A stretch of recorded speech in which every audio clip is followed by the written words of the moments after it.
Hi everyone, I'm Rook, and this is my table. Today I'm showcasing a Yu-Gi-Oh! Speed Duel deck. This deck is very fun to play, very explosive. This is the Harpie Lady deck for Yu-Gi-Oh! Speed Duel. I'm going to start with my skill card. The skill card for this deck is a May Valentine skill card, Flight of the Harpies. This is the one to run if you are just running Harpie Ladies. If you lose 1,800 or more life points in general, you can choose to activate this skill card and you get to search for a Harpie card as your next draw. You sacrifice drawing to do so, but usually it's very, very helpful for you to set up your combo. Moving on to monsters, I run 3 Birdface. Birdface is a great initial monster to get out on the field.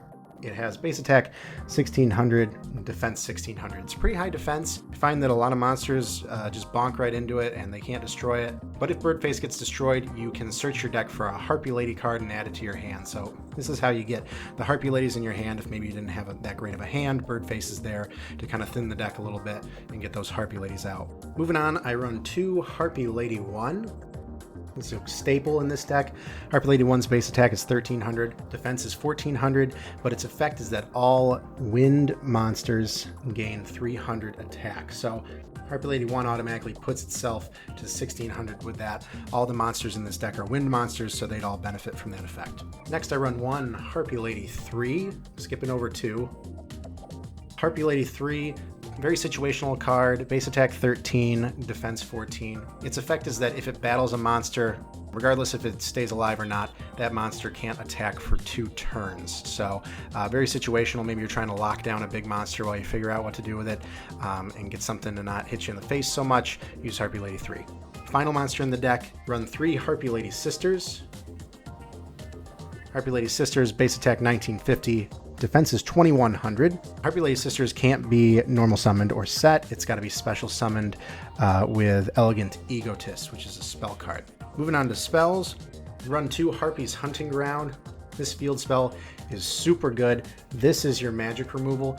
Harpie's Hunting Ground gives all winged beast monsters an additional 200 attack. Every card here that's a monster is a winged beast.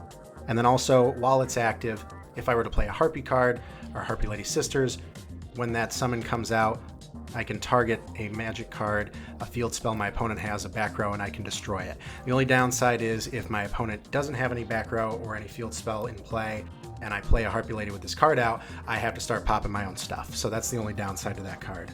Next, I run 3 Elegant Egotist. This is the card that gets Harpie Lady Sisters out. Elegant Egotist requires a Harpie Lady to be on the field. It could be Harpie Lady 1 or 3.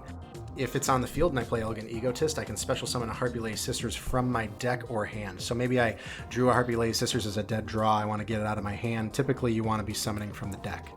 So I run 3 of those in concurrence with 3 Harpie Lady Sisters. Next spell, I run 2 Triangle Ecstasy Spark. I used to run 3 of these, but I found that I was drawing them too much and it was pissing me off. So Triangle Ecstasy Spark until the end of the turn.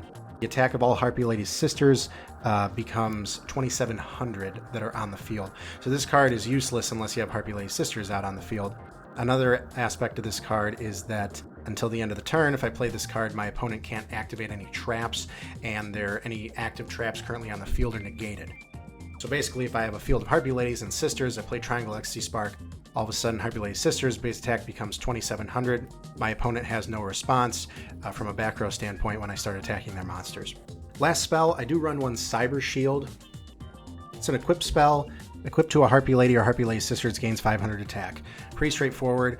Useful if maybe I have a Harpie Lady 1 out on the field. I can't quite get Sisters out yet, but I need that extra attack to battle over a monster. Cyber Shield would put Harpie Lady 1 naturally at 2,100. You have Hunting Ground on the field, and all of a sudden it's 2,300. It's a strong monster, so I do run 1 of those. And then moving on to traps, I run 2 Windstorm of Ataqua. This is the biggest trap right now.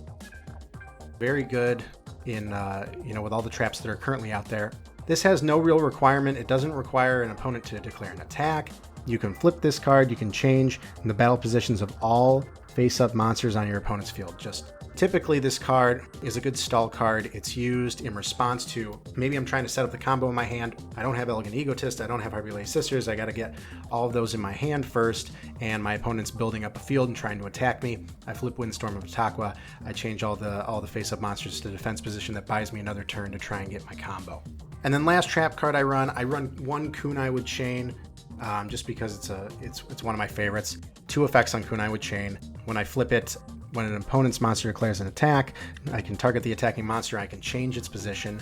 I can also target one face-up monster I control, and I can equip this card to it, and it gains 500 attack. So it's situational. It's basically a smaller Windstorm of Ataqua plus the extra attack that I could give a monster. So really, whether I'm running 3 Windstorm of Ataqua or the 2 Windstorm, 1 Kunai with Chain, I find that the results are pretty much the same. So I like just to mix up the traps and get the 1 Kunai in there. And that is the Harpie Lady deck. So no cards currently from Arena of Lost Souls. Pretty well synergized from the starter decks alone. Don't run Harpie's Pet Dragon right now. We'll see what the other booster packs have in store for this deck and potentially make some changes. But if anybody's watching this and you guys are enjoying it, any decks you'd like to see, any matchups, feel free to let me know.